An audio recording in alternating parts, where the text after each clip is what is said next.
திருமண பொருத்தம் பார்க்கின்ற பொழுது ரஜ்ஜு பொருத்தம்னு சொல்லக்கூடிய தாலி பொருத்தம் என்பது ரொம்ப ரொம்ப ஒரு முக்கியமான பொருத்தங்க. 27 நட்சத்திரத்தையும் 3 நட்சத்திரமாக முன்னோர்கள் பிரித்துள்ளார்கள்.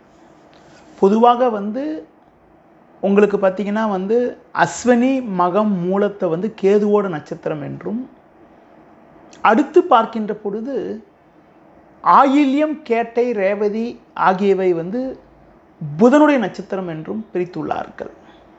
இந்த 6 நட்சத்திரத்துக்குள்ள, அதாவது ஆண் பெண் அஸ்வினி மகம் மூலம் ஆயில்யம் கேட்டை ரேவதி, அதாவது கேதுவோட நட்சத்திரம் புதனோட நட்சத்திரமாக இருக்கின்ற பொழுது அது ரஜ்ஜில் பாத ரஜ்ஜின்னு சொல்லுவோம். இந்த பாத ரஜ்ஜியாக இருக்கின்ற பொழுது ஒருத்தர் அஸ்வினியாக இருக்கிறது, ஒருத்தர் கேட்டையாக இருக்கிறது, ஒருத்தர் மகமாக இருக்கிறது, ஒருத்தர் மூலமாக இருக்கிறது, இந்த மாதிரிலாம் இருந்தால் உங்களுக்கு ரஜ்ஜு பொருத்தம் வராது. அதுபோல் பரணி பூரம் பூராடம் சுக்கிரனோட நட்சத்திரம், பூசம் அனுஷம் உத்திரட்டாதி சனியோட நட்சத்திரம். அப்படி பார்க்கின்ற பொழுது உங்களுக்கு சுக்கிரனோட நட்சத்திரத்துக்கும் சனியோட நட்சத்திரத்துக்கும் தாலி பொருத்தமான ரஜ்ஜு பொருத்தம் வராது. இதனை தொடை ரஜ்ஜின்னு சொல்லுவோம். அடுத்து பார்க்கின்ற போது கிருத்திகை உத்திரம் உத்திராடம் சூரியனோட நட்சத்திரம், இதுக்கு குருவோட நட்சத்திரம்னு சொல்லக்கூடிய புனர்பூசம் விசாகம் பூரட்டாதிக்கு ரஜ்ஜு பொருத்தம் வராது. சூரியனோட நட்சத்திரமும் குருவோட நட்சத்திரமும் இந்த 6 நட்சத்திரம் ஒருத்தருக்கு ஒருத்தர் திருமணம் செய்கிறது அவர் நல்லதுன்னு சொல்ல முடியாது. சூரிய நட்சத்திரத்துக்குள்ளேயே இருந்தாலும் சரி, குருவோட நட்சத்திரத்துக்குள்ளே இருந்தாலும் சரி, ஒருத்தர் சூரிய நட்சத்திரம் ஒருத்தர் குருவோட நட்சத்திரமாக இருந்தாலும் திருமணம் செய்யக்கூடாது.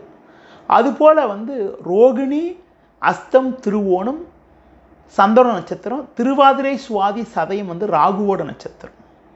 ஒருத்தர் சந்திரன நட்சத்திரமாக இருந்து ஒருத்தர் ராகுவோட நட்சத்திரமாக இருந்தாலும், 2 பேருமே ராகுவோட நட்சத்திரமாக இருந்தாலும் 2 பேரும் சந்திரன நட்சத்திரமாக இருந்தாலும் திருமணம் செய்யக்கூடாது.